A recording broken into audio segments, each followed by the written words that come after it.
सभी लोग लाइन पे आ जाइए जल्दी।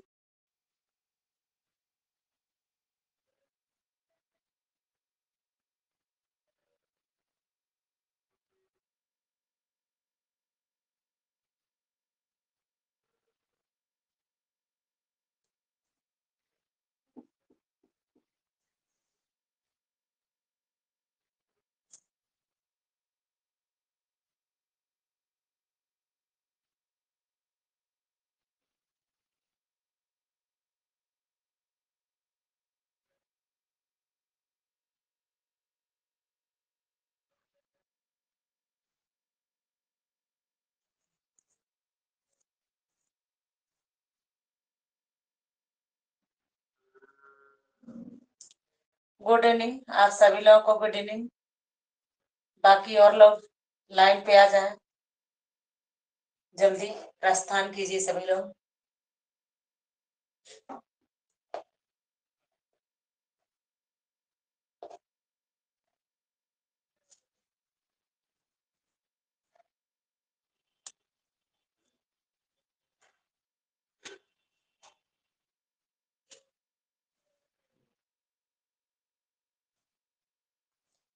चलिए, आज क्लास का पहला दिन है और बाकी लोग अभी लाइन पर नहीं आए हैं, तो शुरुआत किया जाता है। सबसे पहले आप पहले दिन ये समझने का प्रयास कीजिए कि एग्जाम को क्वालिफाई कैसे किया जाता है, तैयारी आप लोगों के शुरुआत में कैसे करना है। जब आप एग्जाम पैटर्न को समझ जाएंगे तो आप अच्छे से तैयारी कर लेंगे और आगे भी बढ़ जाएंगे, एग्जाम क्वालिफाई भी कर लेंगे। तो सबसे पहले मैं आप लोगों को ये बताना चाहती हूँ, अगर किसी एग्जाम को क्वालिफाई करना है तो आपको निरंतर लगा रहना पड़ेगा। जब आप निरंतर लगे रहेंगे तभी आप किसी एग्जाम को क्रैक कर सकते हैं। अगर आप निरंतर नहीं लगते हैं, बीच में छोड़ देंगे, तो आप लोग कहीं ना कहीं एक फाइट से बाहर हो रहे हैं, क्योंकि मेरिट जितना जा रही, कट ऑफ जितना जा रही, उसके अनुसार आपको मेहनत भी करना पड़ेगा। गुड इवनिंग आरती जी। तो आपको मेरे साथ साथ निरंतर मेहनत करना पड़ेगा और आप लोग उसके लिए बिल्कुल तैयार हो जाइए मेहनत करने के लिए।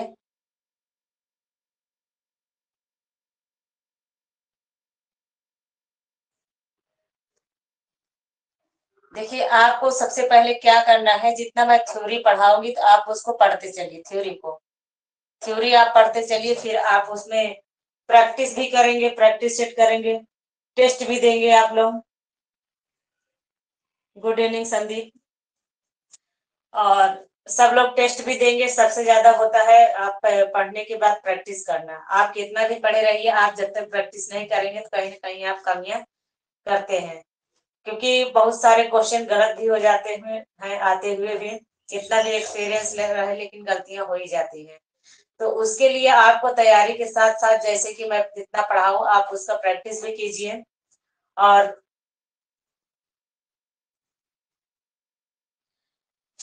सिलेबस के, अगर आप लोग जैसा कहेंगे, आप लोग अगर कहेंगे कि आधुनिक से पढ़ाना शुरू करूंगी, या आप लोग अगर कहेंगे मैम शुरुआत से पढ़ाइए, कला से स्टार्ट कीजिए, रूपांकन से, तो रूपांकन से पढ़ाना स्टार्ट करूंगी, बताइए आप लोग पहले क्या पढ़ेंगे। विनीता जी बताइए।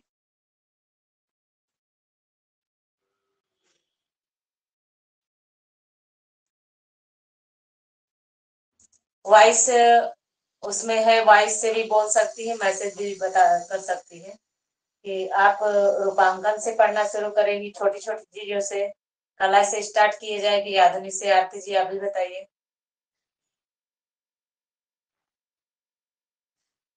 स्टार्ट से, बिल्कुल सही।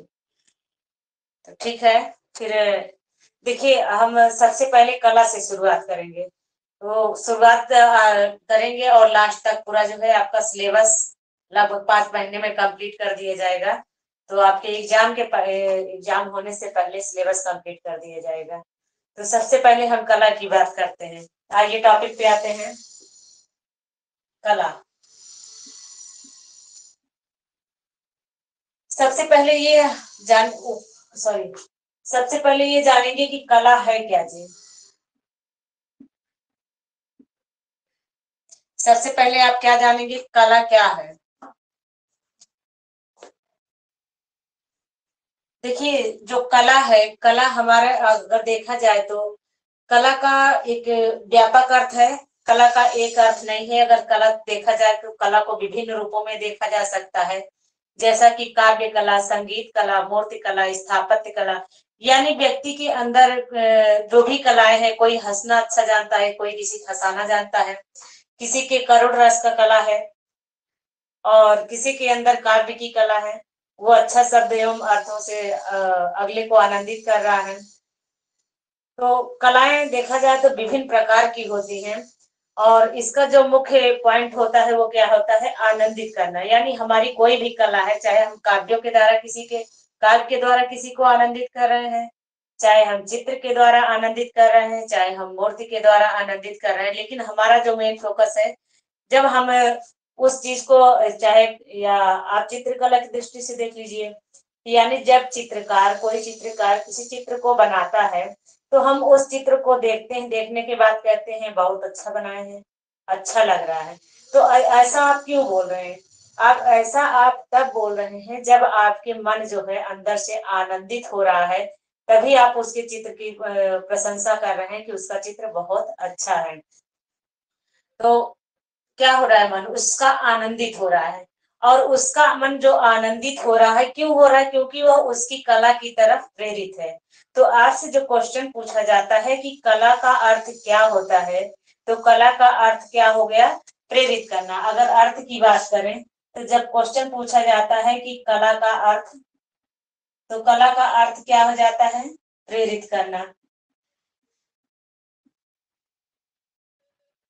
यही क्वेश्चन आता है कि कला का अर्थ क्या होता है, तो कला का अर्थ होता है प्रेरित करना। अब देखिए, प्रेरित करने के बहुत सारे माध्यम हो सकते हैं। आप काव्य कला के भी द्वारा प्रेरित कर सकते हैं, चित्रकला के भी द्वारा प्रेरित कर सकते हैं, स्थापत्य के द्वारा भी, यानी मूर्तियां भी बनाकर प्रेरित कर सकते हैं।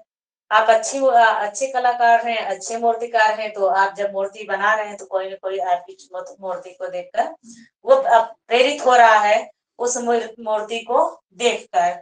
तो कला का अर्थ अगर पूछा जाए तो क्या हो गया, प्रेरित करना। और प्रेरित करने का, जैसे मैं बताई कि बहुत सारे माध्यम हो सकता है। अगर आप अच्छा हंसते हैं तो आप क्या होता है, आपकी वो भी एक कला है, हंसना भी एक कला है, रोना भी एक कला है।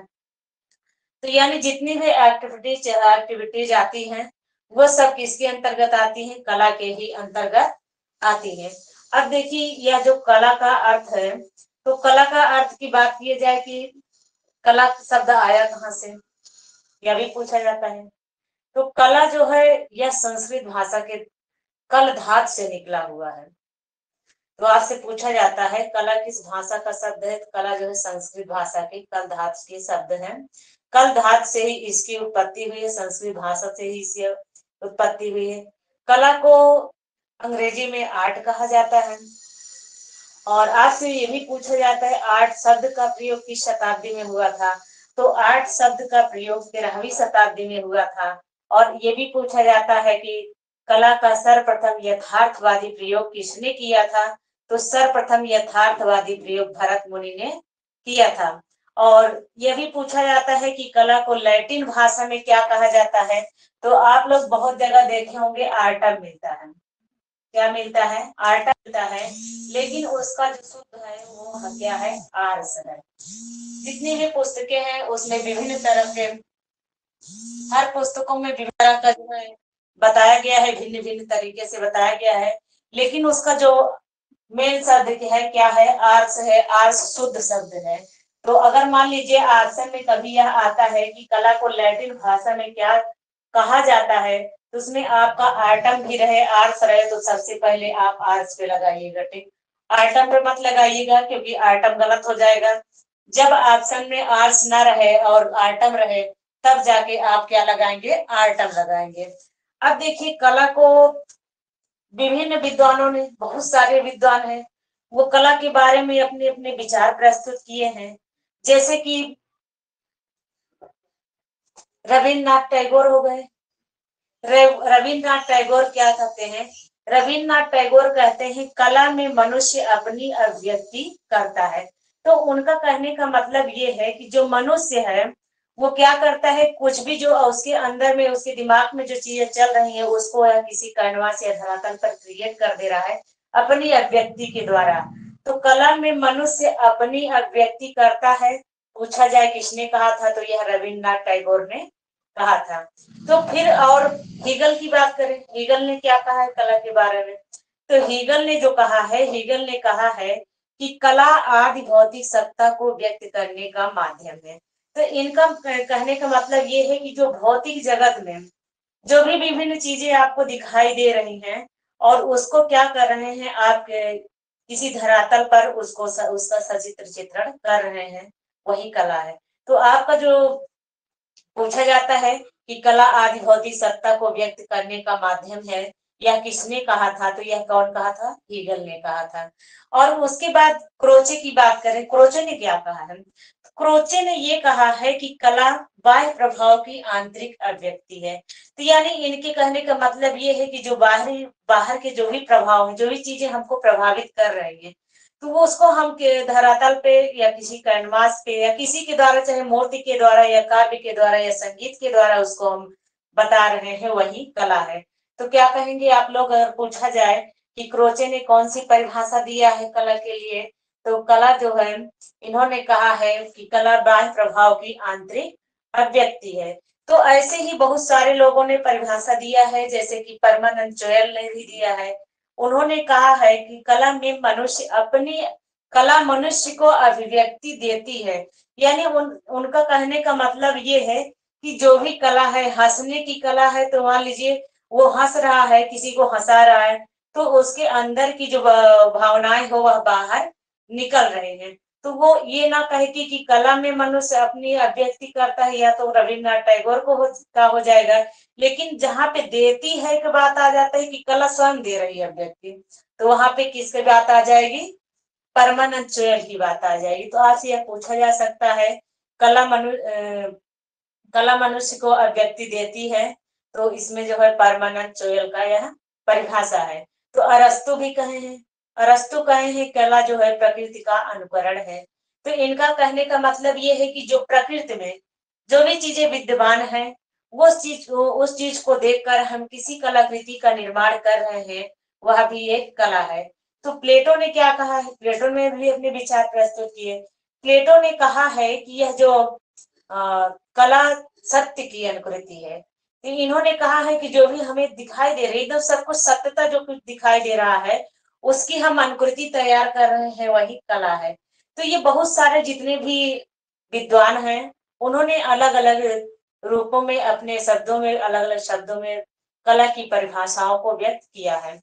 अब देखिए आपको याद करने का तरीका क्या होता है, परिभाषा याद करने का तरीका क्या है। मैं आपको सब लिखा भी है, लेकिन आज मैं थोड़ा सा आप लोग को उसके बारे में समझा देती हूँ, बाकी लिखाने का कार्य अगले दिन होगा। तो अब देखिए याद करने का तरीका क्या होता है। आप लोग जो भी परिभाषाएं ऐसी हैं कि परिभाषाएं जल्दी याद नहीं होती हैं। परिभाषाओं को याद करने के लिए आपको साम दाम दंड भेद सब लगाना पड़ेगा। तो उसके लिए आपको सबसे पहले ट्रिक याद करना पड़ेगा। उस ट्रिक को याद कर लेंगे तो आपको सारी परिभाषाएं एकदम आसानी से तैयार हो जाएंगी, और परिभाषाओं को आप गलत नहीं करेंगे, क्योंकि इतनी सारी परिभाषाएं रहती हैं तो उसमें मिक्स हो जाता है। एग्जाम के टाइम में ज्यादा दिमाग थोड़ा सा प्रेशर में रहता है, तो काम भी कम करता है। तो आप रटक लिए रहेंगे, एकदम रट लिए रहेंगे, तो आपके लिए भी थोड़ा सा आसान हो जाएगा, और रटते रटते परिभाषाएं याद भी हो जाएंगी। तो चलिए आगे बढ़ते हैं। तो परिभाषा की बात हो रही है, आप लोग याद कैसे करेंगे, तो आप एक छोटे से ट्रिक के माध्यम से याद करेंगे परिभाषाओं को। आप सिर्फ इतना याद करेंगे कि राम कब भागा है,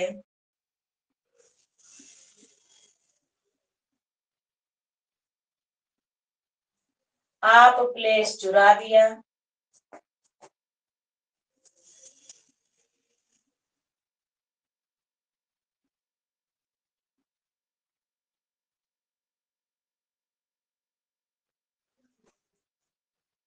और फल दबा दिया।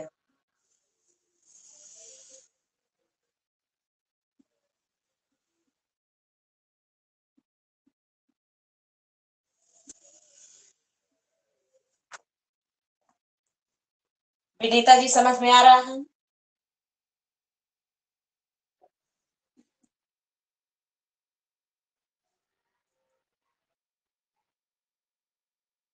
यस या नो?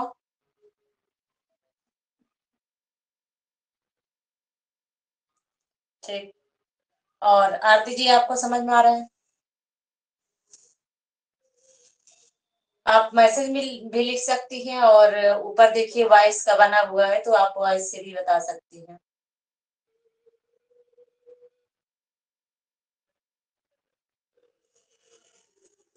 सोनम आपको समझ में आ रहा है? मैम। प्रियंका दी यस मैम। बिल्कुल यस समझ में मैम, आ good evening ma'am. Good evening, समझ में आना चाहिए। Yes ma'am. अब देखिए, अब यही इतना आप याद करेंगे, आपको इसी में बहुत सारी परिभाषाएं छुपी हुई हैं। आपको ऐसे पहले देखने में तो लग रहा होगा ये कोई कविता वविता है ना, लग रहा है कि नहीं प्रियंका जी? Yes ma'am. तो राम कब भागा है? अब यहीं पे देखिए आप, रा से कौन है? आप लोग उतना तो जानते ही हैं, थोड़ा बहुत पढ़े हैं, रविन्द्रनाथ टैगोर, है ना, रविन्द्रनाथ टैगोर। अब इनकी परिभाषा किससे है? माँ से है। मनुष्य अपनी अभिव्यक्ति, इतना ही याद रख, अभिव्यक्ति।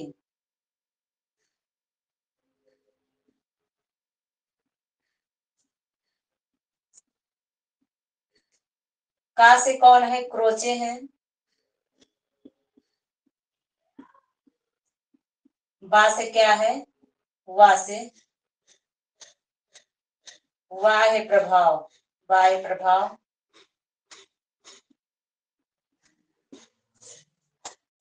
भागा है, देखिए ऐसे कामा लगा लेंगे, ऐसे ऐसे।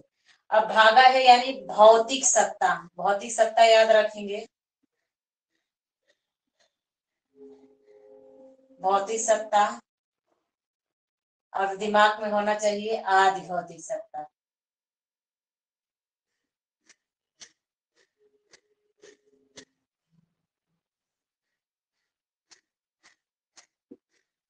आदि भौतिक सत्ता। अब देखिए आप, प्लेस, आ के बाद, आपके बाद कामा, प्लेस के बाद कामा। तो आ से आपके कौन है? बताइए, आप लोग भी बोलिए। मैम अवनींद्रनाथ अरस्तु। अरस्तु। हाँ। पा से है प्रकृति का अनुकरण, प्रकृति हो गया। प्लेस हो गए प्लेटो। सा से कौन हो गया? सत्य की अनुकृति, सत्य, सा से हो गया सत्य की अनुकृति।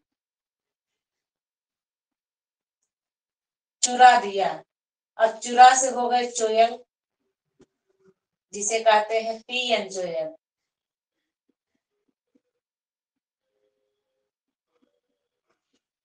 चुरा से है चोयल, तो दा से क्या है? दिया से क्या है? देती है। और फल,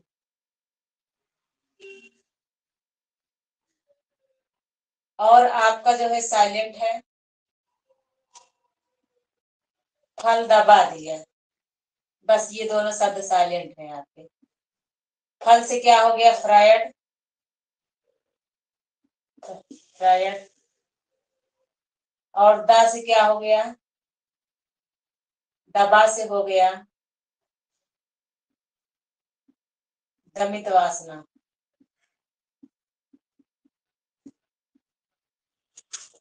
कुछ समझ में आया कि नहीं, क्या मैं बताना चाह रही हूँ? Yes ma'am. अच्छा, तो अब देखिए आपको सिर्फ यही याद करना है, लेकिन देखना इस कितना निकल कर आ रहा है इसमें। तो इसको याद करने में आपको बहुत कठिनाई होगी, लेकिन आप इन शब्दों को जल्दी याद कर सकते हैं, याद कर सकते हैं ना? तो जब आप इन शब्दों को याद किए रहेंगे तो आपको ये चीजें याद करने में कठिनाई नहीं होगी। तब आप अपने मन में याद करने के बाद उसके ऊपर विचार कीजिएगा कि रा से क्या था, माँ से क्या था, राम के से क्या था। तो रा से हो गया रविन्द्रनाथ, माँ से हो गया मनुष्य अपनी व्यक्ति। तो थोड़ा सोचेंगे, दिमाग में प्रेस डालेंगे तो वो आपको तैयार हो जाएगा। बस पहले आप इसको रट लीजिएगा। तो आप इसको जब भी रटेंगे टूटी फूटी लाइनों में बिल्कुल नहीं पढ़ना है, एक लयात्मक लाइन में आप रटिए। जैसे कि आप कला भी सिखाते हैं, कला भी पढ़ाते हैं, तो एक लाइन में ही चलते हैं। तो इसको आप क्या करेंगे, आप सिर्फ लय में पढ़ेंगे कि राम कब भागा है, आपने चुरा दिया और फल दबा दिया। आंखें बंद करके 10 बार रटिए। और इसको रटने के लिए आप सब मेहनत कर डालिए। रटने के लिए आपको कुछ भी नहीं करना है। आप ऐसा करना है कि आप इसके बारे में सोचिए। जब भी आप खाना बना रही हैं, बर्तन साफ कर रही हैं, कुछ भी काम कर रही हैं, तो आप इतना ही सोचते रहिए, क्या था क्या था, राम कब भागा है, आपने चुरा दिया और फल दबा दिया। तो उसके बाद इसी के बारे में सोचते रहिए, आपको पूरा एकदम याद हो जाएगा बाद में। फिर इतना जब याद हो जाएगा तब आप जो है क्या कीजिएगा, इसको लिखिएगा। लिखने बार बार लिखिएगा। लिखने के बाद एक का एक देखते जाइएगा। ऐसे से लिखिएगा किससे कौन था, किससे कौन था। तब आपको पूरी चीजें याद हो गई। अब देखिए इसी में है रविन्द्रनाथ टैगोर की परिभाषा क्या हो गई, कला में मनुष्य अपनी अभिव्यक्ति करता है। क्रोचे की परिभाषा क्या हो गई, कला बाह्य प्रभाव की आंतरिक अभिव्यक्ति है। तो बाह्य प्रभाव बस जो मेन पॉइंट है, अगर इतना भी पकड़ लेंगे कि बाह्य प्रभाव आ गया, तुरंत अब आप समझ जाएंगे क्रोचे का है। क्योंकि किसी का ऐसा, किसी की परिभाषा ऐसी नहीं है कि जो बिल्कुल मैच करती है। तो इनका क्या है, कला में मनुष्य अपनी अभिव्यक्ति करता है। क्रोचे का है कला बाह्य प्रभाव की आंतरिक अभिव्यक्ति है। भागा है तो इसमें मैं बताई नहीं थी क्या है, से हो गए थे हीगल। हीगल तो यह जो थी परिभाषा हीगल की थी। यह जो परिभाषा किसकी है, हीगल की है। तो हीगल ने क्या कहा है कि भौतिक सत्ता, कला आदि भौतिक सत्ता को व्यक्त करने का माध्यम है। अरस्तु ने क्या कहा कि कला जो है प्रकृति का अनुकरण है, प्रकृति का नकल, चाहे अनुकरण एक ही से बात। तो अनुकरण आए फिर भी या नकल आए फिर भी तो आप किसका है, अरस्तु का ही है। अब प्लेटो का क्या है, कला सत्य की अनुकृति है। चुरा दिया, चुड़ैल का क्या हो गया, देती है कला में कला मनुष्य को अभिव्यक्ति देती है। देखिए ये परिभाषा थोड़ा बहुत मिल रहा है, लेकिन लास्ट में जहां पे देती है आ गया तो समझ जाइए वो तुरंत जो है चुड़ैल का हो गया। फल दबा दिया, फ्रायड क्या क्या हो गया, कला दमित वासनाओं का उभरा हुआ रूप है। इसको उतार लीजिए आप लोग, इसको उतार लीजिए।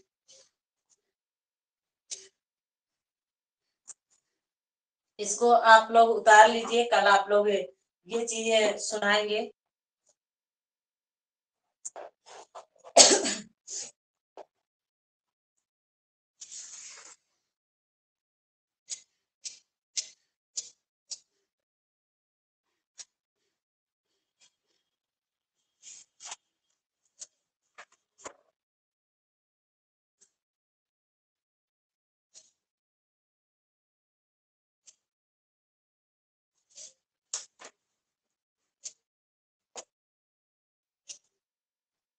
जहाँ पे ना समझ में आया आप लोग बताइएगा, आप लोग समझाने के लिए भी यहाँ खड़ी हूँ। जहाँ पे कोई दिक्कत हो तो आप लोग बताइएगा।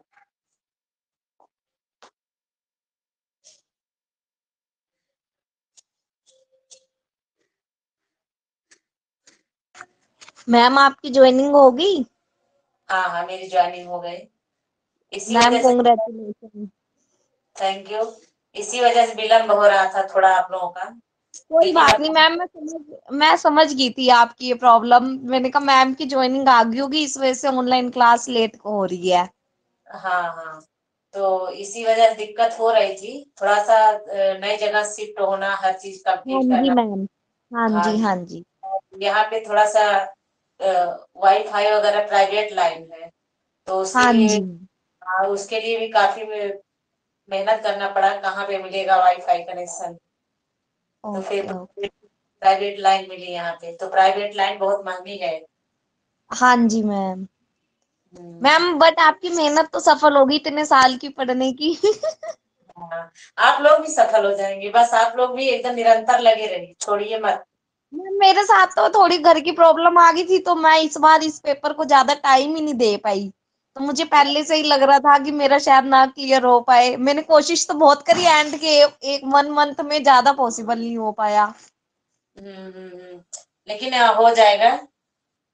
चलो मैम अब आप ढंग से पढ़ाएंगे और मैं खुद ढंग से अब कोशिश करूंगी कि आपके साथ ही कोर्स लेके चलूं तो मेरा अब जब नेक्स्ट टाइम जब भी पेपर आएगा तो मेरा होना चाहिए अब।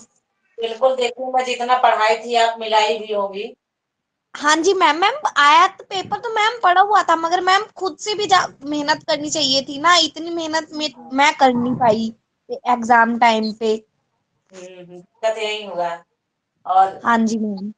ऐसी दिक्कतें आई कि वो उनकी कोई ना कोई प्रॉब्लम थी, तैयारी बीच में गैप कर देते थे। तैयारी का मैम बस मतलब। ये भी कोविड वगैरह भी हो गया तो बीच में फिर प्रॉब्लम घर की भी होगी तो फिर वो इस वजह से ज्यादा समय पढ़ाई को नहीं दे पाए। इसके लिए सबसे ये था कि पहले हेल्थ को ही ज्यादा ध्यान दिया जाए। बस ये होगी प्रॉब्लम मेन। नहीं, अब निरंतर लगिएगा, कोई दिक्कत नहीं है। हाँ मैम जी वैसे मैम। कितना टाइम लगता है तैयारी हम करें तो कितने टाइम में हमारा पूरा कंप्लीट हो जाता है? आपका अगर आप मेहनत करेंगे तो आपका यही जितना मैं तैयार जी जी जी। मतलब 3 मंथ में, 5 मंथ में? तैयारी हो जाएगी। देखिए, अगर आप जितना मैं बढ़ा रही हूँ सिलेबस, जी। ओके। और मैं बुक बताऊं वो चीज कीजिए, बाकी और आगे जितना मैं पढ़ाऊं उतना मेहनत से पढ़ लीजिए, बस बार बार उसका प्रैक्टिस कीजिए, उतना ही बहुत है। जी सिलेक्ट होने के लिए व्यक्ति जितना क्या बोलते हैं मेहनत होता है, और वही बता सकता है जो सिलेक्ट हुआ है, और उसके बाद क्या सिलेबस है, क्या पैटर्न है, सब मुझे हाँ मालूम है। जी हाँ बस जी हाँ जी मैम। बस आप लोग यही रिक्वेस्ट है कि आप लोग भी मेहनत कीजिएगा मेरे साथ साथ। हाँ जी। जी, मैंने आपकी बहुत वीडियोस देखी है मैम।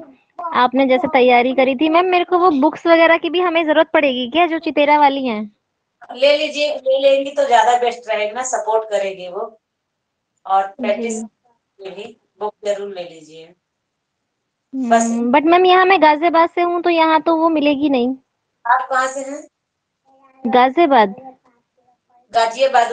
बाई पोस्ट हम लोग भेजते हैं ना बुक। जी। मैम सहारनपुर भी आ जाएगी फिर वो बुक। मैम मैं सहारनपुर से हूँ। सहारनपुर में भी चली जाएगी, कहीं पे भी आप लोग मंगाइए। ठीक है मैम मैम बता देंगी। हाँ, तो आप लोग उस पे व्हाट्सएप पे बात कर लीजिए, हमसे बुक मंगा लीजिए। हाँ जी बहुत मैम हाँ सपोर्ट जी। करेंगे। और आप लोग भी पढ़ेंगे तो बहुत अच्छा लगे, कला ऐसा है कि बहुत मजा भी आता है कला पढ़ने में। हाँ जी। बोलिए। ऐसा मैं ट्रिक ही बताती हूँ कि आप हंसते हंसते याद कर लेंगे। बस आप याद करते रहिए, क्योंकि देखिए आपको मैं बता रही हूँ, याद करने का तरीका यही है कि आप कोई भी काम कर रहे हैं उसको मन में गुनगुनाते रहिए, बस तो आसानी से तैयार हो जाएगा। तो ये था। मैम हाँ, बोलिए बोलिए बोलिए। Ma'am new new practice set आ गया इसका? हाँ, न्यू प्रैक्टिस से एक हफ्ते, कम से कम 4-5 दिन और लगेंगे, आ गया है, आ जाएगा ओके चार। मैम। हाँ, मैम प्राइस क्या है इसका?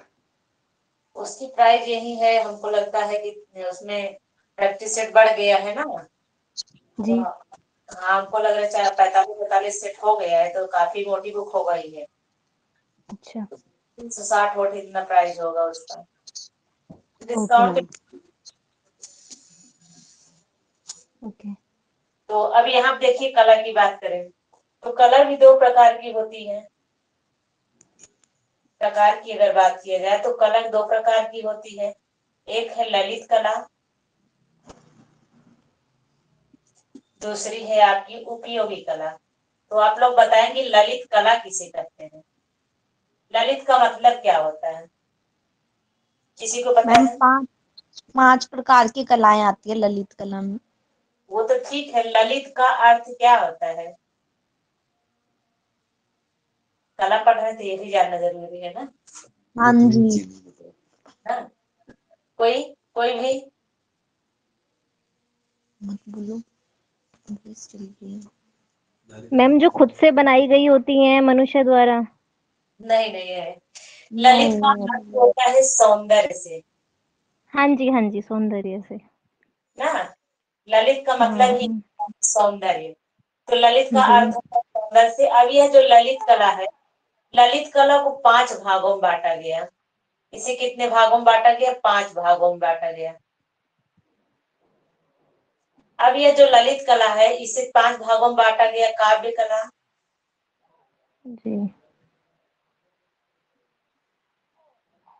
चित्रकला, संगीत कला,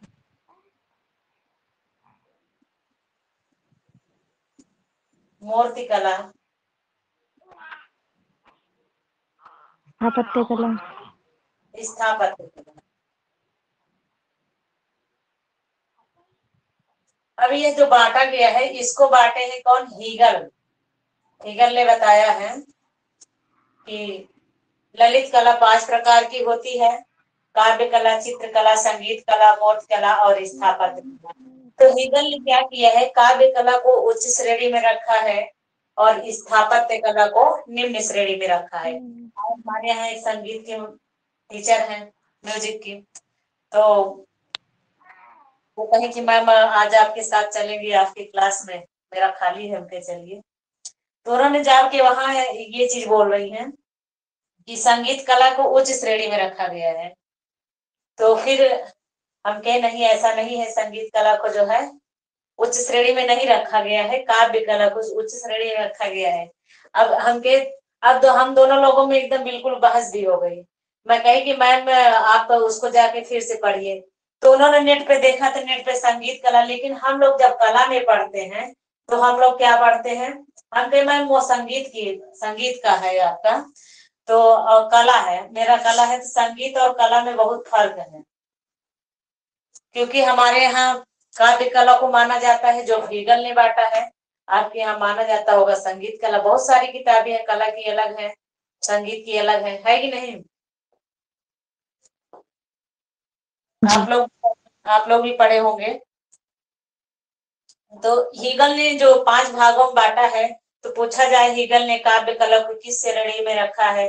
इसे किस श्रेणी में रखे हैं? उच्च श्रेणी में रखे हैं। और इसको किस श्रेणी में रखे हैं? इसको निम्न श्रेणी में रखे हैं।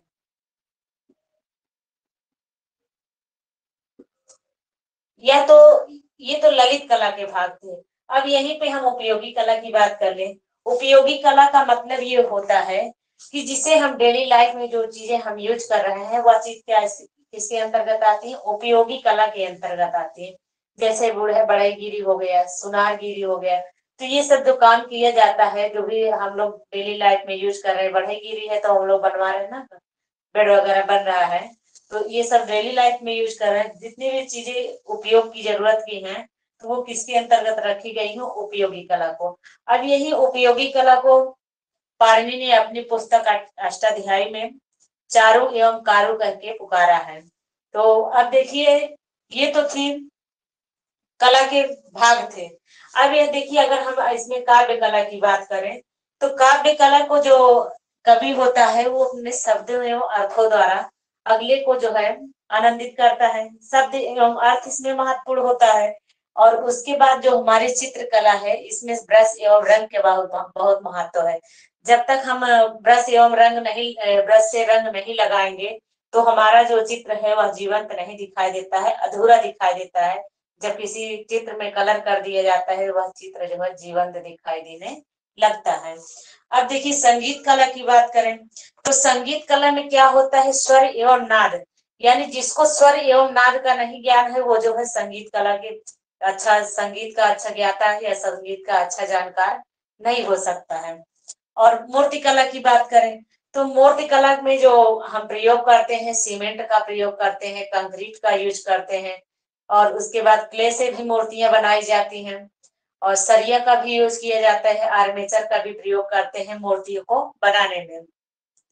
स्थापत्य कला, तो स्थापत्य कला में सब लोगों को पता है कि सीमेंट का यूज होता है, बालू का भी यूज होता है, तो मोरंग का यूज होता है। स्थापत्य कला भवनों के निर्माण में जो भी सामग्रियां यूज की जाती है वह स्थापत्य कला के अंतर्गत आता है।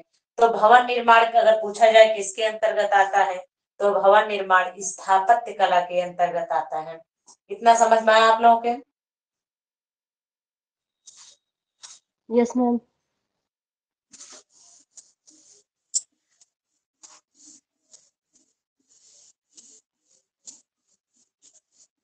आज समझ लीजिए आप लोग, कल जो है आप लोगों को लिखाएंगे भी और उसके बाद बताते भी चलेंगे, लिखाते भी चलेंगे, ठीक है। अब देखिए जो हमारी भारतीय चित्रकला है, तो जो हमारे भारतीय चित्रकला है, भारतीय चित्रकला के 6 अंग भी बताए गए हैं और जिसे बोला जाता है षडंग। और इस षडंग की व्याख्या यशोधर पंडित ने किया है। यहाँ से क्वेश्चन आया था, बहुत सारे लोगों ने गलत भी किया, पढ़े हुए भी गलत कर दिए। लोगों ने इतने अच्छे से षडंग के बारे में पढ़ा था, लेकिन उसको फिर भी गलत कर दिए षडंग के बारे में। मैम मेरा भी एक गलत हुआ था उसमें। षडंग गलत हो गया था ना, बहुत सरल क्वेश्चन, और लगभग बहुत सारे लोग जो कामसूत्र पुस्तक है और षडंग, ये दोनों में कंफ्यूज होकर लगाए हैं, वही है गलती, है ना। अब ये जो षडंग का अर्थ होता है, ये 6 अंगों से होता है। षडंग की यहाँ पर बात हो रही है।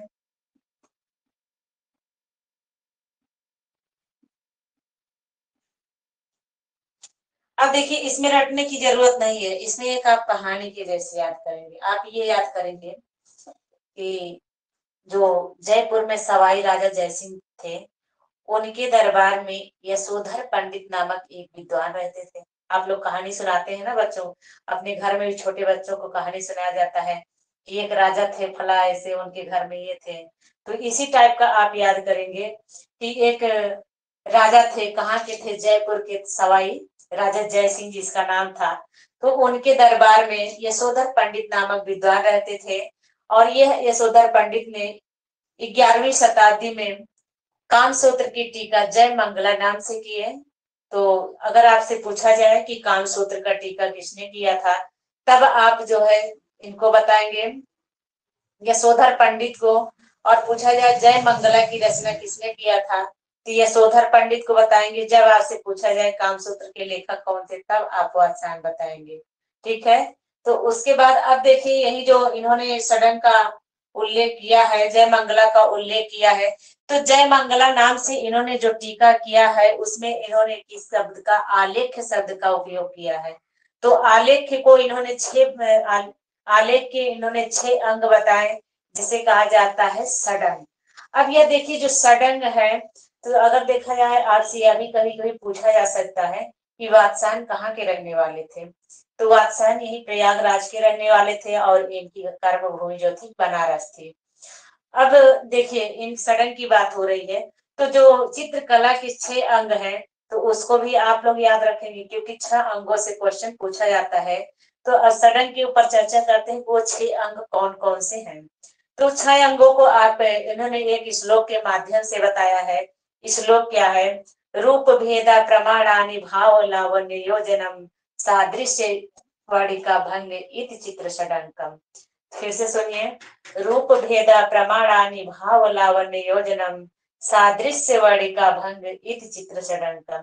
तो यानी सबसे पहला अंग देखा जाए तो रूप भेद हो गया, दूसरा अंग देखा जाए तो प्रमाण हो गया, तीसरा अंग भाव हो गया, रूप भेदा प्रमाणानि भाव लावण्य योजनम सादृश्य, उसके बाद चौथा अंग आपका क्या आ गया, लावण्य आ गया, सादृश्य आपका 5वां हो गया, सादृश्य वाडिका भंग ना, सादृश्य हो गया आपका 5वां अंग, वाडिका भंग आपका क्या हो गया, 6वां अंग हो गया।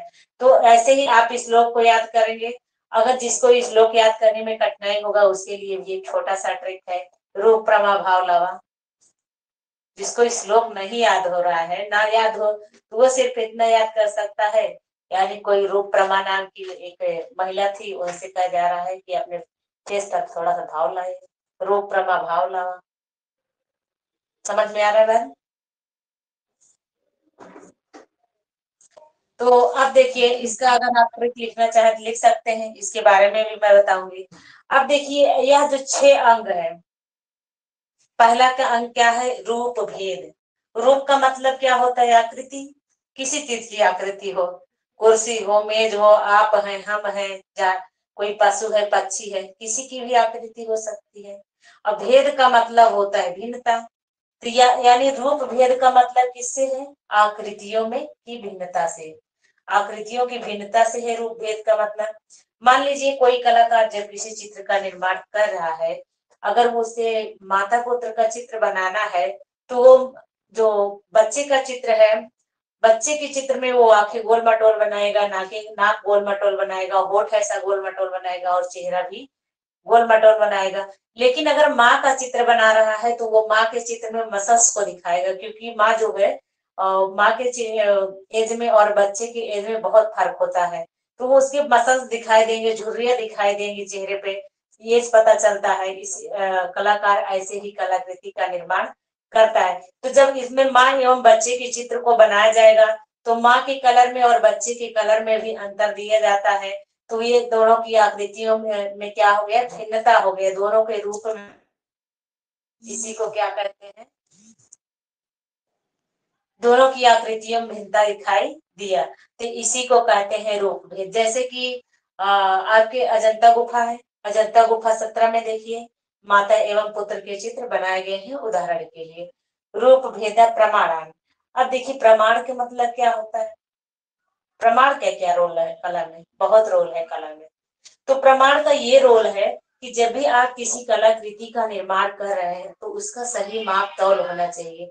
तो प्रमाण का अर्थ होता है सही माप तौल से।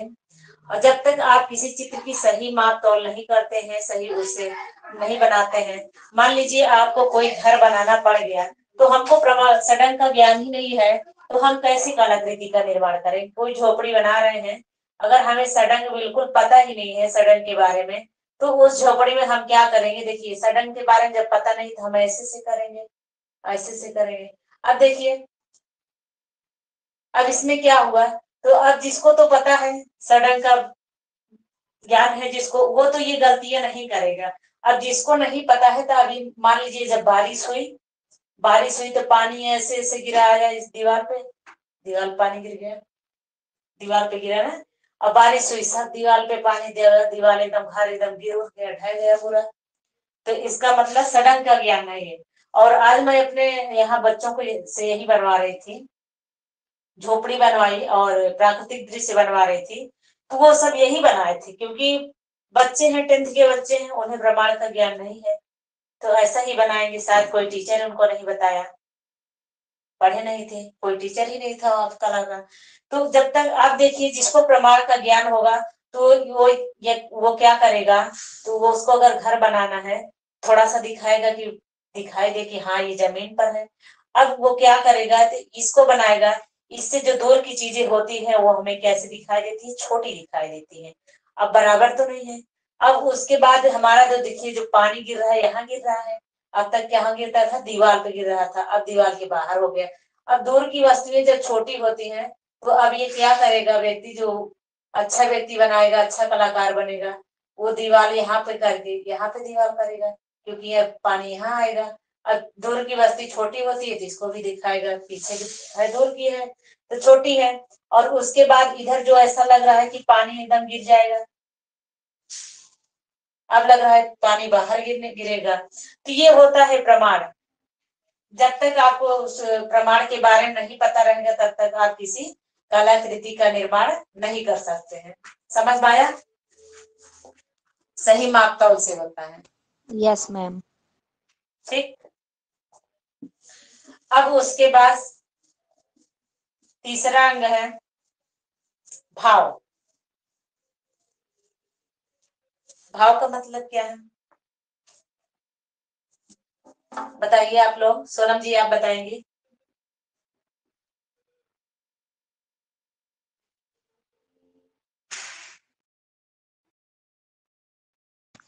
मैम भाव जो इंसान के जैसे चेहरे पे स्पष्ट होते हैं उसको भाव कहा जाता है, जैसे रोना, हंसना, ये सब चीजें। अगर हम कोई भी चीज आकृति बना रहे हैं तो उसके ऊपर उसका भाव दिखना बहुत जरूरी है कि वह उसमें क्या कार्य कर रहा है उस दृश्य में। बाह्य सौंदर्य है कि आंतरिक? मैम भाव, मैम भाव भूल गई, ये क्या था मैम? बाह्य बाह्य सौंदर्य है, नहीं, गलत। आंतरिक है। हाँ आंतरिक, आंतरिक है मैम। आंतरिक सौंदर्य है ना। हाँ जी आप आंतरिक। चाहे भाव किसे कहते हैं, तो भाव आंतरिक सौंदर्य को कहते हैं। हाँ वो तो जी, हमारे, क्योंकि भाव, मैं बताइए, बोलिए।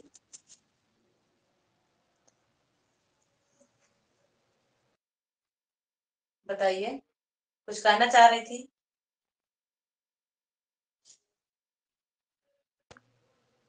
नो मैम, मैम इधर से। अब देखिए, जो भाव है, भाव क्या होता है? आंतरिक सौंदर्य होता है। जैसा कि आप बता रही, हंसना, रोना, ये सब हमें रस के माध्यम से दिखाई देता है। भाव का और रस का बहुत बड़ा घनिष्ठ संबंध है। तो ये जो भाव है, भाव हमारा, हमें जो, जैसा कि आप बता रही, कोई व्यक्ति रो रहा है, करुण भाव में रहेगा, करुण रस में रहेगा, तो वो हमको जो है, उसका भाव किसके माध्यम से प्रकट हो रहा है? रस के माध्यम से प्रकट होता है। ठीक है। अंदर में उसको जब दर्द हुआ, उसके आंतरिक में, अंदर में दर्द हुआ ना कि बाहर हुआ, तो बाह्य सौंदर्य हुआ नहीं, तो आंतरिक सौंदर्य हुआ उसका। तो यानी उसके अंदर जब दर्द हुआ, तभी तो उसकी आंख में पानी आया। समझ में आ रही बात की नहीं? हाँ जी कोई भी मैम, मैं कंफ्यूज हो गई थी। हाँ जी। समझ में आया कि जब अगर यस आपके मैम। अंदर में आप खुश हैं, तभी तो आपके चेहरे पे एक्सप्रेशन हाँ देखिएगा, जी। रस की प्राप्ति होगी ना। हाँ जी। और बाद मान लीजिए, ऐसे ही तो देखा जाए कि भाव और रस का बहुत घनिष्ठ संबंध है ना। और भाव से ही रस की उत्पत्ति होती है, भाव से ही रस की उत्पत्ति होती है। तो अब देखा जाए तो जो है, जो भाव है, तो भाव का मतलब पूछा जाए कि भाव का अर्थ क्या होता है, तो भाव का मतलब जो है आंतरिक सौंदर्य से होता है। किससे होगा? आंतरिक सौंदर्य से।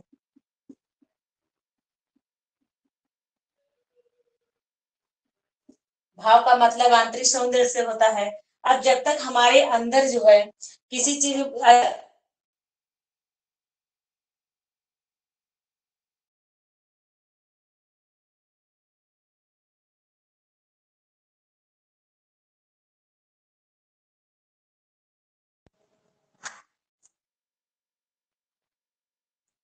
आप लोग दिखाई दे रहा है? Yes ma'am. कोई दिक्कत तो नहीं है? और आवाज भी सही जा रही? हाँ जी मैम। Yes ma'am. ठीक है, ठीक है। अब देखिए, जैसे कि मैं बता रही थी कि आंतरिक सौंदर्य से ही हमारे रस की उत्पत्ति होती है। तो यह जो आंतरिक सौंदर्य है, तो नहीं देता है वो, जो हमारे अंदर, मान लीजिए आपको दिखाई नहीं देगा जब तक रस के माध्यम से वो बाहर। तो जो हमारा ये भाव है, भाव के बहुत बहुत बड़ा घनिष्ठ संबंध है, और भाव से ही होती है। तो जो भरत मुनि है, भरत मुनि ने 49 बताया है।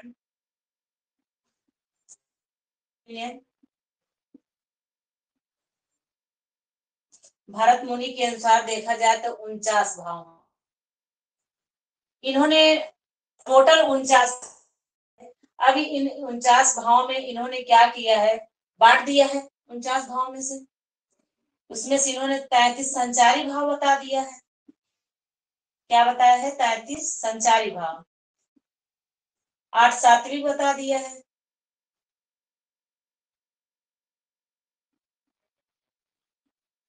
और 8 स्थायी बता दिया है।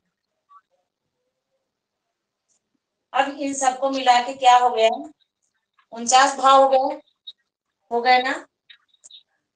35 संचारी, 8 सात्विक और 8 स्थायी भाव। अब यह जो 8 स्थायी भाव है, और उसके बाद यही स्थायी भाव से ही रस की उत्पत्ति हो रही है। यानी संचार जो हमारा भाव है, यह भाव, तो इसी से दिखाई दे रहा है कि रस की उत्पत्ति हो रही है। इसीलिए भरत मुनि ने, अगर पूछा जाए कि रसों की संख्या कितने बताए हैं, इन्होंने 8 रस बताए हैं। उसका मतलब आप लोग समझ गए। अब यही, ये क्या किए हैं? इसी रस से, इसी 8 स्थायी भाव से 8 रस की उत्पत्ति बताए हैं। जैसे कि आपका रस हो गया हास्य रस, श्रृंगार रस, हास्य रस, करुण रस, और विभत्स रस, बहुत जो 8 रसों को इन्होंने व्याख्या किया है। अब देखिए रस क्या होता है। हास्य रस, हास्य रस का श्रृंगार रस, श्रृंगार रस का अगर पूछा जाए कि भाव क्या हो, स्थायी भाव क्या होता है, इसका स्थायी भाव क्या होगा, रति होगा। और उसका रंग भी पूछा जाता है, श्रृंगार रस का रंग क्या होता है, तो रस का रंग जो होता है वह श्याम होता है। बात समझ में आई। श्रृंगार रस का जो रंग होता है वह श्याम होता है। तो इसी टाइप का पूछा जाता है कि हास्य रस का स्थायी भाव क्या है, तो हास्य रस का जो स्थायी भाव होता है वह हास्य ही होता है। और रंग कैसा होता है, तो रंग सफेद होता है, क्योंकि जब भी व्यक्ति हंसता है तो उसे सफेद दांत दिखाई देते हैं, है ना। तो ऐसे ही आप लोग याद हो जाएगा कि हंसता व्यक्ति सफेद दांत दिखाई देते हैं। अच्छा, हास्य रस का स्थायी भाव क्या है, रंग क्या है, सफेद है। ऐसा ही करुण रस, देखिए व्यक्ति जब करुण रस का स्थायी भाव क्या होता है, शोक होता है। व्यक्ति जब बहुत दुख में रहेगा, शोक जैसा महसूस होगा, दुखित रहेगा, ऐसे बोल दिया जाता है ना कि शोक है क्या, एकदम पूरा दुखित हो। तो जब करुण रस का स्थायी भाव क्या हो गया, शोक हो गया। अगर इसके रंग की बात करें तो जब व्यक्ति के घर में कोई घटनाएं हो जाती हैं तो उसको ऐसा लगता है कि कुछ सामने दिखाई नहीं दे, सब कुछ अंधेरा ही अंधेरा दिखाई देता है। तो उसका स्वाभाविक सी बात है कि उसका रंग काला होगा। बात समझ में आया।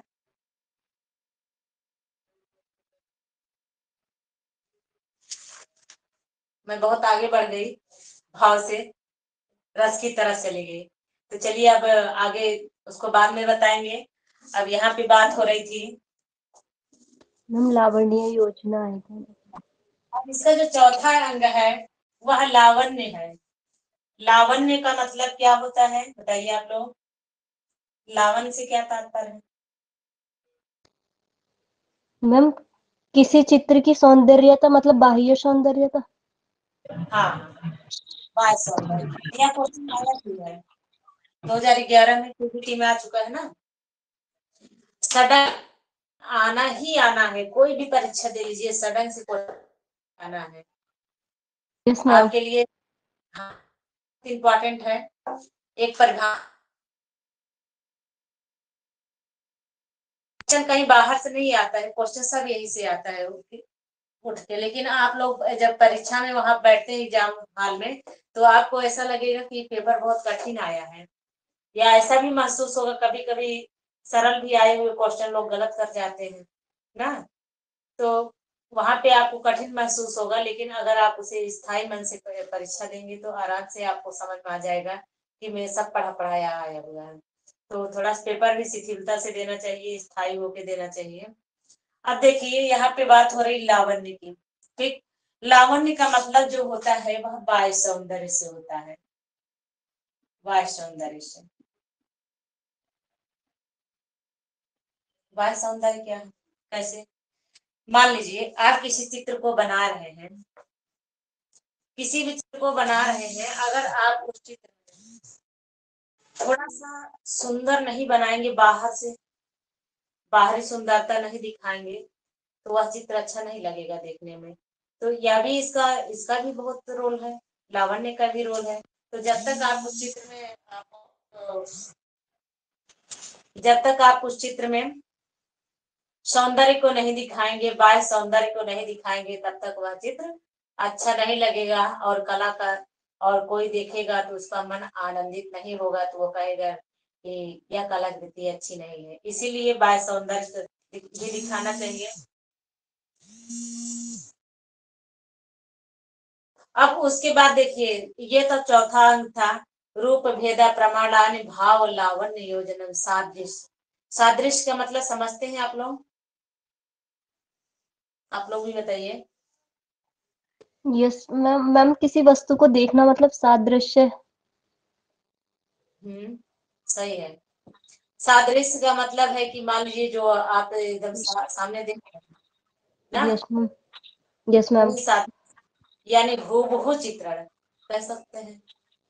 यानी देखा जाए, अगर चित्र की बात करें, चित्र में सडन में सादृश्य की बात करें, तो जो किसी व्यक्ति का बैठा के जैसे मॉडल नहीं चित्र बनाया जाता है, किसी मॉडल को यस मैम। बैठा के चित्र जाता है तो उसका हूबहू चित्रण किया जाता है, क्योंकि वह हमारे सामने सादृश्य है ना, वो जी मैम। हमारे सामने बैठा हुआ है, हम उसको देख कर चित्र बना रहे हैं, तो इसी को कहते हैं सादृश्य। किसी वस्तु का हूबहू चित्रण करना वह किसके अंतर्गत आता है? सादृश्य के अंतर्गत आता है। तो अब आपका जो छठवां अंक क्या हो गया? पांचवा अंक सादृश्य हो गया, वर्णिका भंग। मैम छठवां, वर्णिका भंग। तो छठवां अंग वर्णिका भंग। तो वर्णिका भंग का मतलब क्या होता है? मैम वर्णिका मतलब रंगों का जो इस्तेमाल किया जाता है उसमें, कई प्रकार के रंगों का चित्रों में, पूछिए। हाँ हाँ, तो जैसे कि मान लीजिए किसी कलाकृति को आप लोग बना रहे हैं, तो वहां पे आप कंपोजिशन समझ जाइए, बना रहे हैं, प्राकृतिक दृश्य ही बना रहे हैं। तो अब यस उसमें क्या करेंगे, कंपोजिशन में आप बना रहे हैं तो एक मार्केट का बना रहे हैं, तो उस मार्केट में 2-4 व्यक्ति को एक पास पास बना रहे हैं। तो अब उसमें क्या कर रहे हैं कि आप जब तक अगर एक ही कलर से कलर कर देंगे तो आपको एक ये भी नहीं समझ में आएगा कि ये व्यक्ति कौन सा है, ये व्यक्ति कौन सा है। तो उसमें जब तक आप नाना प्रकार के वर्डों का प्रयोग नहीं करेंगे तब तक वह वर्णिका भंग के अंतर्गत नहीं आएगा। तो यानी वर्णिका भंग से तात्पर्य है नाना प्रकार के रंगों का प्रयोग करना। ठीक, यह तो आपका षडंग था। अब उसकी बात कला में देखिए और क्या इंपॉर्टेंट है, तत्व का भी रोल है। यही आपका षडंग था। इतना आप लोग षडंग के बारे में पढ़ना है। हम आप लोगों को ऐसा लिखाएंगे शॉर्टकट में कि आप लोग भी उसको तुरंत याद हो जाएगा। अब यहाँ पे चर्चा करें कला के तत्व। कला के तत्व, कला के तत्व देखिए, अगर देखा जाए तो कला के कुल 6 तत्व हैं। कला के कुल कितने तत्व हैं? 6 हैं। रेखा, रंग, रूप, मैम तान, पोत, पोत, लेंथ हो गया, अंतराल। अंतराल। मैम ये सब हमने बीए फर्स्ट ईयर में पढ़ा था। हाँ, ये फर्स्ट होंगे। रेखा, रंग, रूप, तान, पोत, अंतराल। अब रेखा का मतलब क्या होता है? क्वेश्चन आया हुआ है ना, रेखा किसे कहते हैं? मैम दो बिंदुओं के बीच की दूरी हाँ जो बिल्कुल होती है। सही, उसे ही रेखा कहते हैं। ये बिंदु हो गया, ये बिंदु हो गया। अब इसी दोनों जो बिंदु है इसके बीच की दूरी को क्या बोलेंगे? रेखा। यह दूरी है। तो इसी के बिंदु की जो बीच की दूरी है, यानी कह सकते हैं कि दो बिंदुओं के बीच की दूरी को क्या बोलते हैं? रेखा। अब यह रेखा भी 2 प्रकार की होती है, एक सरल रेखा होती है और दूसरी क्या होती है? वक्र रेखा। सरल रेखा किसे कहते हैं बताइए, किसी को पता है? मैम सरल रेखा वो होती है ना जो समांतर होती है, मतलब मिलती नहीं है कहीं। नहीं नहीं, मैम मैम जो सीधी सीधी होती है। यानी सीधी सीधी तो होती है लेकिन उसमें कोई बाधाएं भी तो नहीं आती है, तभी सीधी होती है ना। अब देखिए सरल रेखा का मतलब होता है एक बिंदु से अबाध गति से खींची गई रेखा को क्या कहेंगे? सरल रेखा। खींची हूँ ना, एक ही बिंदु से खींची हूँ और कहीं बाधाएं भी नहीं है, और एक बिंदु से अबाध गति में खींची हूँ, और यह जो क्या है आपका सरल रेखा। एक ही बिंदु से अबाध गति में खींची गई रेखा को क्या बोलेंगे? सरल रेखा बोलेंगे। ठीक है? और आपकी जो वक्र रेखाएं होती हैं उसे क्या कहेंगे? वक्र रेखा किसे कहते हैं बताइए? आपके सामने बना भी किसी सब समझ को बताइए, वक्र रेखा किसे कहते हैं? मैम लहरदार रेखा। जिन रेखाओं की दिशाओं में परिवर्तन होता है, परिवर्तन हुआ ना दिशा में, इधर आया, नीचे चला आया, फिर ऊपर चला गया, फिर सीधा चला गया, फिर इधर आया, फिर चला गया, ऐसा गया है ना। मैम जैसे तो गति है इसके अंदर, हाँ गति। हाँ, जिन रेखाओं की दिशाओं में परिवर्तन होता है, तो परिवर्तन हो रहा है, जिन रेखाओं की दिशाओं में परिवर्तन होता है उसे भी क्या कहेंगे? वक्र रेखा वक्र। कहेंगे। अब रंग की बात करें, चलिए रंग का डिफिनेशन किसी को पता है रंग के बारे में कुछ? रंग किसे कहते हैं? कोई? मैम पढ़ा तो था लेकिन थोड़ा थोड़ा कुछ कुछ याद है। अच्छा, थोड़ा थोड़ा कुछ कुछ याद है, वो कहिए। ठीक। अब देखिए रंग, अगर मान लीजिए रंग को समझाने के लिए मैं बता रही हूँ कि आप जब कोई कलर प्लेट है, अगर उस कलर प्लेट में कलर को निकाल के रख दिया जाए रंग को, तो आप उसको कैसे पहचान करेंगे कि यहाँ कौन सा कलर है? हरा है, नीला है, पीला है, सफेद है, कैसे पहचान करेंगे? मैम मैम वो तो हमें समझ आ जाएगा ना कौन सा कलर है। तो उसपे मैम कुछ प्रकाश प्रकाश पड़ रहा है ना, तब समझ में आ रहा है ना। मैम प्रकाश के माध्यम से तो। हाँ जी। हाँ, अगर मान लीजिए हम अंधेरे कमरे में रखते हैं, लाइट तो बुझा मैम के सब अंधेरे में नहीं पता चलेगा कुछ भी। नहीं पता चलेगा, यानी उस पर जब प्रकाश पड़ रहा है तभी हम यस उसके मैम। गुण को पहचान पा रहे हैं कि ये कौन सा रंग है ना। तो यस यानी आप मैम। कह सकते हैं कि प्रकाश के गुण को ही क्या बोलते हैं? रंग। मैम जैसे रंग की उत्पत्ति प्रकाश से हुई है कुछ इस तरीके से। वर्ण की। रंग कहते हैं। यानी जब तक इस पे प्रकाश नहीं पड़ेगा तो आप किसी कलर की पहचान नहीं कर सकते हैं, तो प्रकाश के गुण को ही क्या बोलते हैं? रंग कहते हैं। अब रूप की बात, रूप किसे कहते हैं? अभी मैं मैम बताई किस हूँ रूप। Yes ma'am. मैम किसी आकृति जो हमारा जो कोई वस्तु है उसका जो आकार हाँ, होता है या कोई भी उसे। वस्तु, चाहे हम है, चाहे मेज है, चाहे कुर्सी है, यस मैम। चाहे मोबाइल है, सबकी आकृति है ना। कोई यस भी मैम। वस्तु है उसकी आकृति को क्या बोलेंगे? रूप का मतलब रूप। ही आकृति होता है ना। Yes ma'am. रूप की आकृति होता है, तो यानी किसी वस्तु की आकृति को क्या बोलेंगे? रूप बोलेंगे। रूप।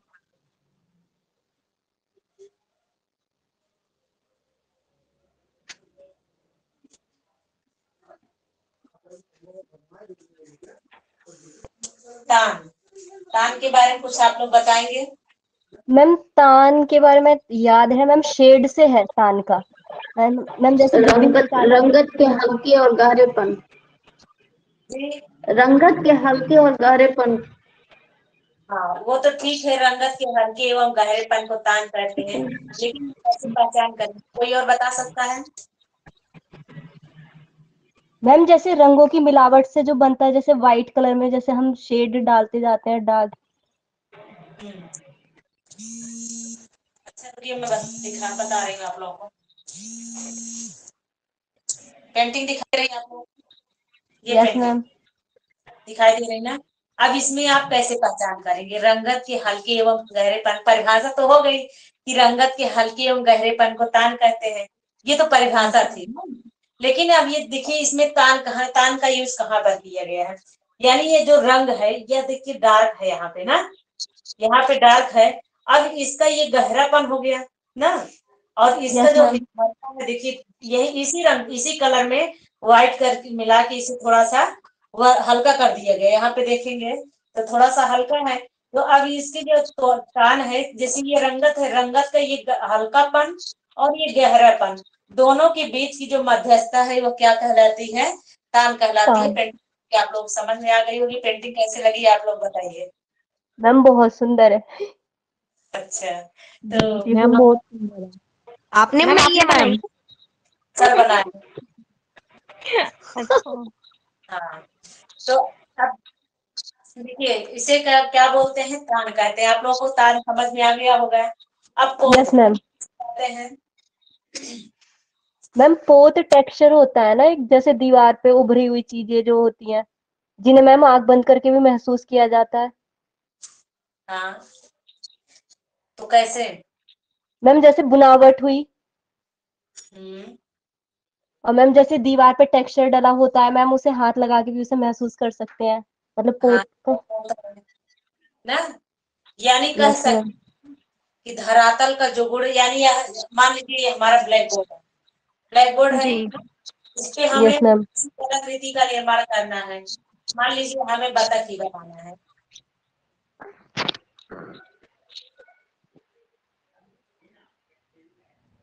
मान लीजिए हमें बतख ही बनाना है, ठीक।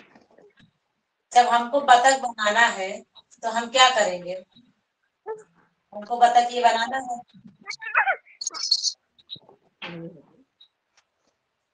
ठीक। ये हमारा बतख बन गया। अब देखिए बतख हम किसका बनाए हैं? अपनी धरातल पर बनाए हैं ना बतख। धरातल यस पर। मैम। तो अब ये धरातल कैसा है? धरातल चाहे खुरदरा हो या मोटा हो ना, लेकिन यस हमारा मैम। धरातल कैसा है? हमारा धरातल चिकना है। सीखना है। तो मैं चिकने धरातल पर बनाई हूँ, तो यानी जो धरातल का गुण होता है उसे ही क्या बोलते हैं? पोत पोत। कहते हैं। जब चाहे धरातल का कैसा भी। अब इसी पोत को वयन भी कहा जाता है, गठन भी कहा जाता है हिंदी में, और इंग्लिश में टेक्सचर भी कहा जाता है। वयन, गठन, पोत, टेक्सचर, ठीक। समझ में आया? यस धरातल के मैम। पोत कहते हैं। अंतराल किसे कहेंगे? मैम जिस पर चित्र बनाया जाता है जो अंतराल होता है। हाँ, चित्र तो बनाया जाता है, सही बात है, अंतराल होता है। और कोई? मैम अंतराल के बिना तो संभव ही नहीं है चित्र बनाना। हाँ बिल्कुल सही, ये भी सही है। यानी जो कलाकार का कार्य क्षेत्र होता है, यानी यह जो ब्लैक बोर्ड है, तो जहाँ पे मैं चित्र बना रही थी हमारा यह कार्य क्षेत्र, ठीक है। हमें बनाना है, जैसे कि मैं घर बनाई तो हमारा ये कार्य क्षेत्र था, उसी पर मैं बनाई। तो बिना कार्य क्षेत्र के संभव नहीं है। अब धरातल पर बनाए, लेकिन धरातल को भी तो हम बांटते हैं ना। एक जी बैकग्राउंड में बांट कर उसके बाद किसी चित्र का निर्माण करते हैं। तो यह हमारा जो अंतराल है, तो अंतराल का मतलब ये होता है कि कलाकार के जो कार्य क्षेत्र होता है उसे ही क्या बोलते हैं? अंतराल बोलते हैं। हाँ, ये चीज आप लोग याद रखेंगे कि कलाकार के कार्य क्षेत्र को अंतराल कहा जाता है। मैम क्वेश्चन में भी आ सकता है ना ये वाला? सब पूरा इम्पोर्टेंट है, सब जितना मैं बता रही हूँ कुछ भी मतलब ये मत सोचिएगा आप लोग इम्पोर्टेंट नहीं है, सब कुछ इम्पोर्टेंट है आप लोगों के लिए, यस मैम। सब इम्पोर्टेंट है, ठीक है। Yes ma'am. हाँ, तो और इसके बाद आप लोगों को कल बताया जाएगा, कल आप लोगों को लिखाएंगे और बताते भी चलेंगे, लिखाते भी चलेंगे, ठीक है। Yes ma'am. हाँ, मैम और बोलिए। 4 बजे डेली? 4 बजे डेली क्लास रहेगा, क्योंकि मैं 3 बजे स्कूल से आती हूँ। हाँ जी मैम, हाँ जी। तो 4 बजे तुरंत अभी किया करें, आने के बाद थोड़ा सा पानी वानी पीकर। हाँ मैम जी। वीडियोस हम बाद में भी देख सकते हैं ना, ये वाली जो लाइव चल रही है? वीडियो आप बाद में भी देख सकती हैं। अभी आप लोगों एक्चुअली को बच्चे हैं ना छोटे छोटे, तो समझ में नहीं आता, कुछ कुछ चीजें अभी भी स्किप हो गई हैं, बच्चे रो रहे हैं, कोई कुछ कर रहा है। हाँ नहीं, वीडियो बाद में भी देख सकती हैं। और अभी मैं आप लोगों का एक और ग्रुप क्रिएट कर देती हूँ, ठीक है।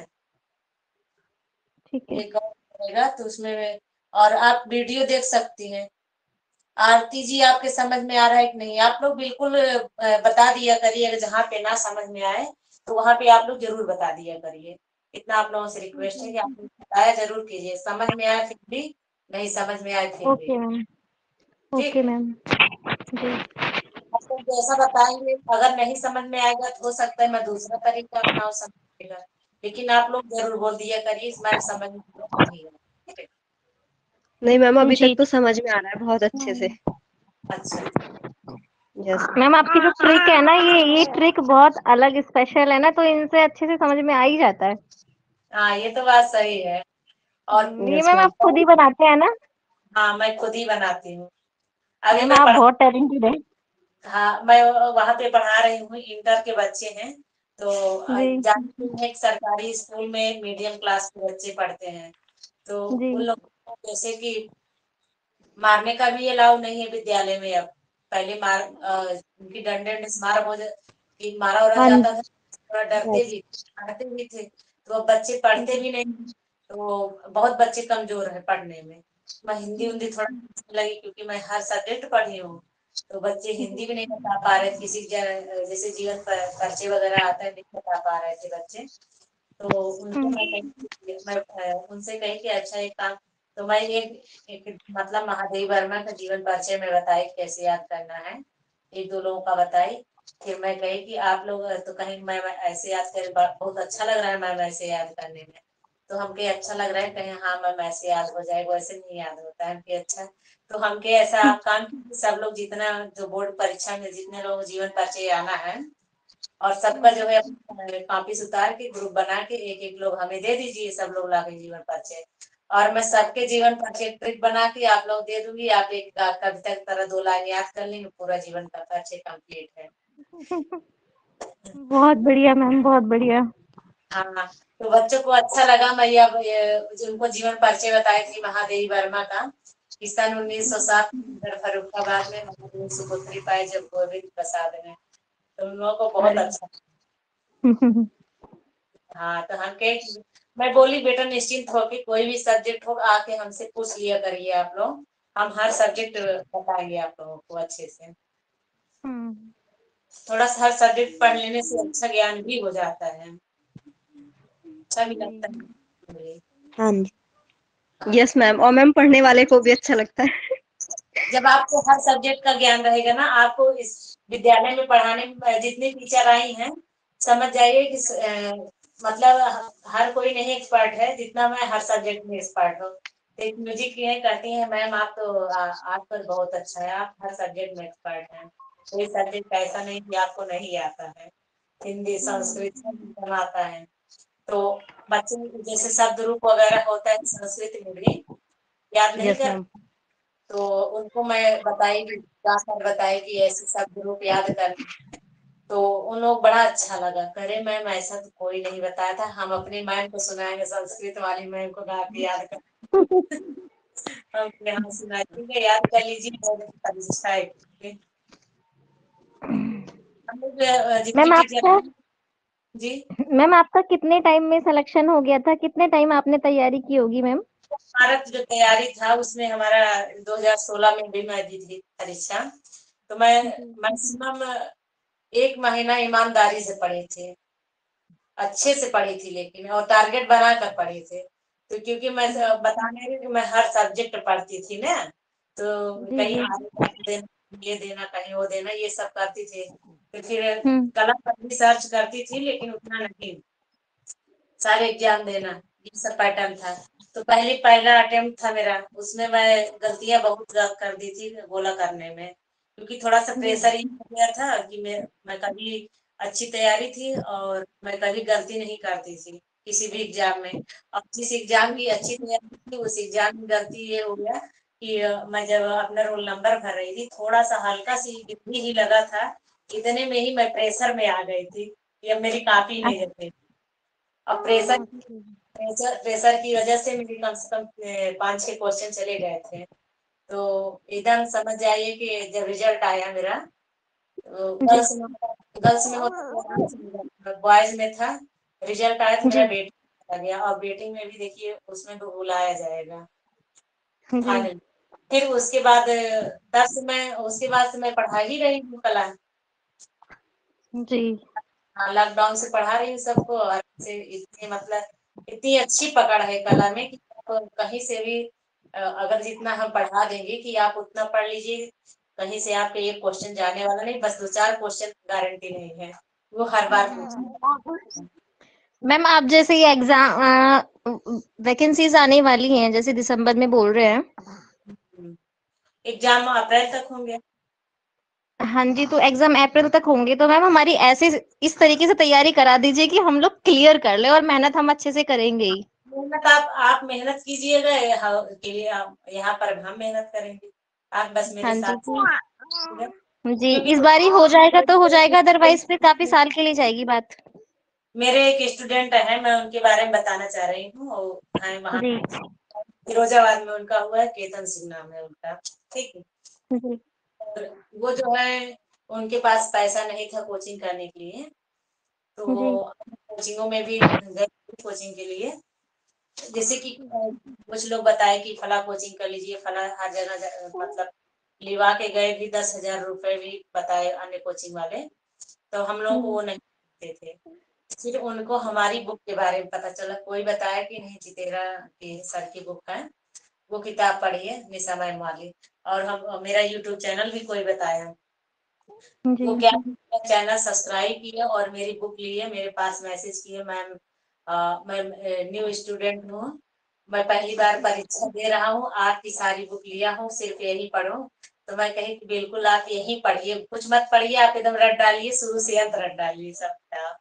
तो कहीं ठीक है मैम। वो व्हाट्सएप पे वो हमसे बात करते थे, और जितना भी क्वेश्चन उनका फंसता था, नहीं समझ में आता था, तो सब हमसे डिस्कस करते थे। और मेरी आदत है कि अगर कोई क्वेश्चन पूछता है, मैं रिप्लाई जरूर करती हूँ। और मैं देखती थी, उसका रिप्लाई करती, जो भी बात करते व्हाट्सएप पे पूरा सब मैं बताती थी उनको, ऐसे पढ़िए वैसे पढ़िए। तो मैं चेहरे से नहीं पहचानती थी उनको। तो मेरा सर्टिफिकेट बनवाना था, वो हमारी ही बुक पढ़, तो फिर फोन आ रहा है। तो फिर वो मैं गई मेडिकल सर्टिफिकेट बनवाने, मुझे पहचान गए। और उसके बाद कहे मैम आप, कहे मैम आप, मतलब सब लोग घेर लिए पूरा हमें, कहे मैम आपकी वजह से जो है हमारा सिलेक्शन हुआ है। हम कहे कि हम पहचान नहीं रहे आपको। तो पूरा चैटिंग जो है दिखाने लगे अपना। तो उसमें व्हाट्सएप पे फोटो जो लगी थी कुछ और उसमें दिख रहे थे, कुछ ऐसे वैसे दिख रहे थे। तो दिखाने लगे, मैम देखिए आपने कहीं कीजिए सर, मैम हर क्वेश्चन का जवाब दी है हमको, मतलब इतना अच्छा गाइड की, आज हम यहाँ पे हैं आपकी बुक की वजह से है, नहीं तो हम सिलेक्शन नहीं होता, जनरल में सिलेक्शन होता।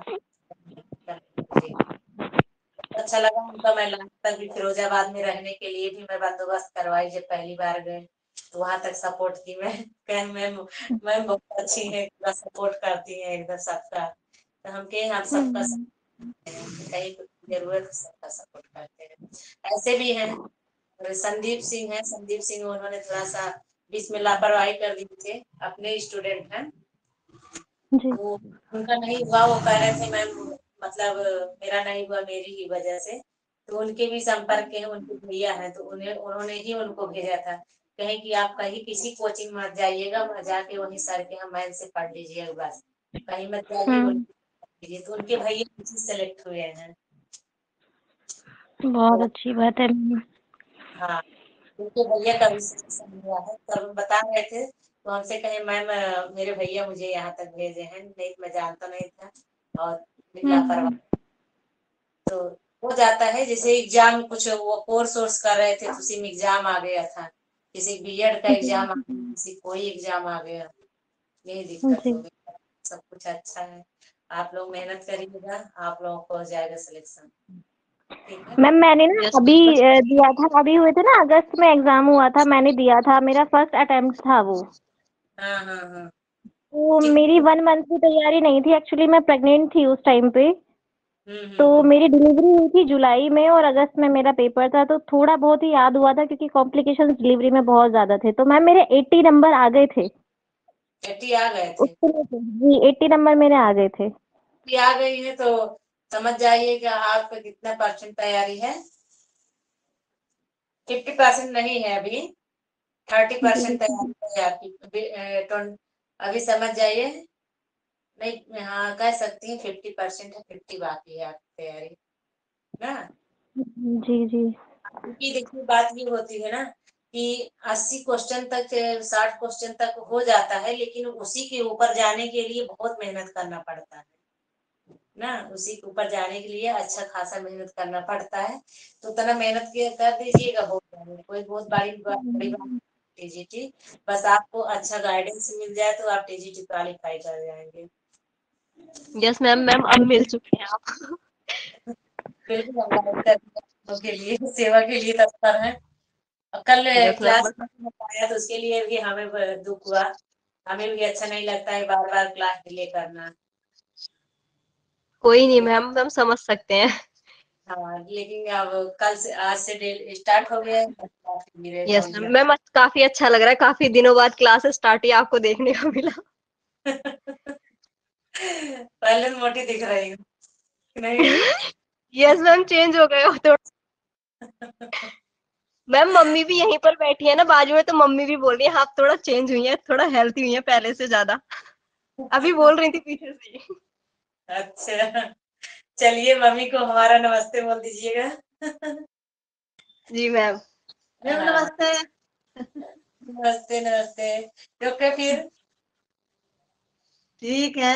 मैं तो बोल रही हूँ कि आप पहले से थोड़ा सा बदल गई है मैम। अच्छा, नमस्ते आंटी जी। कैसी हैं आंटी जी आप? ठीक है, आप कैसी है बताइए। मैं भी ठीक हूँ। आप लोगों का आशीर्वाद है सब।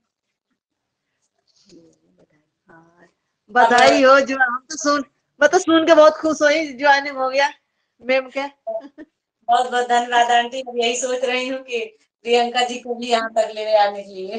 ठीक है, आपका आशीर्वाद रहेगा। हाँ, अगर जरूरत पड़ेगी मैम तो यहाँ भी हमारे पास भी भेज दीजिएगा, क्योंकि थोड़ा दूर से यहाँ सामने से तैयारी करेंगी ना तो थोड़ा डरेंगी तैयारी कर। पास में होते तो भेज देते। मैम हाँ, एक्चुअली मेरा ना मैम मेरा लॉ भी चल रहा है ना, मेरा लॉ- बीएड कंप्लीट के बाद मैं लॉ भी कर लॉ रही भी हूँ। कर रही। अच्छा अच्छा, ठीक है। जी कोर्स मैम। करते हैं, लेकिन सिलेक्शन के लिए ज्यादा प्रयास कीजिए। यस मैम, बस मैम यही है कि इसमें मैम पकड़ तो अच्छी है ड्राइंग में। मैम तैयारी शुरू से ही कर रहे हैं, जब से किया है। कभी ऐसा होता है ना कि बहुत इधर उधर भागने के चक्कर में सिलेक्शन नहीं हो पाता है, हर तरफ जाने के चक्कर में। सिर्फ उद्देश्य और लक्ष्य एक ही, दोनों बनाइए ना। Yes ma'am. कोई बात ना, क्या पता आपके आशीर्वाद साथ है। बिल्कुल यस बिल्कुल। मैम, इस बार आपसे लगता है कुछ। हाँ, बस बिल्कुल। आपका आशीर्वाद हाँ, ठीक ठीक है फिर। ओके प्रियंका जी। है। ओके सभी ma'am, thank you. Good evening ma'am. Good evening. Ma'am good evening. Good evening. Good evening. आप लोग सभी लोगों के लिए गुड इवनिंग। हाँ, थैंक यू मैम।